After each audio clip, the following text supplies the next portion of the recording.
Cumhuriyet Kilisehaner büyük ortoyu Lazar'ın dirilmesini.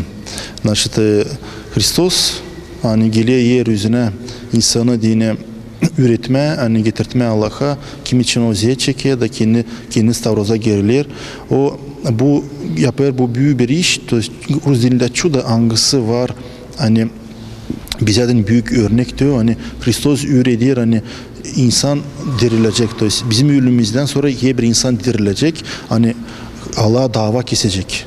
Yapacak onları, hani birine kim ne yaptı bu yeryüzünde, kim pros yaptı, kim iyilik yaptı, bir verecek cevap kendi işlerine.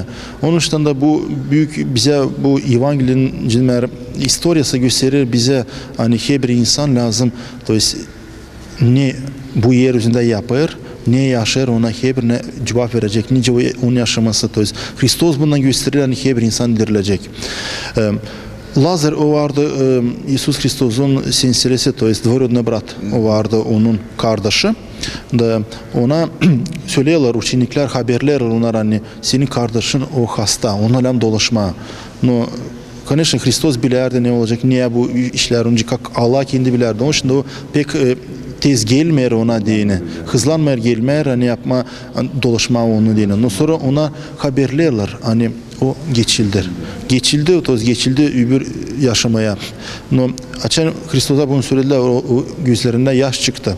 Da o gelir oraya nerede o gömülüydü, o karşıda gelir kendi kız kardeşlerinden двоюродный söylerler ona, çekildiler ağlama söyler. Sen burada olaydın, o ölmeyeceydin.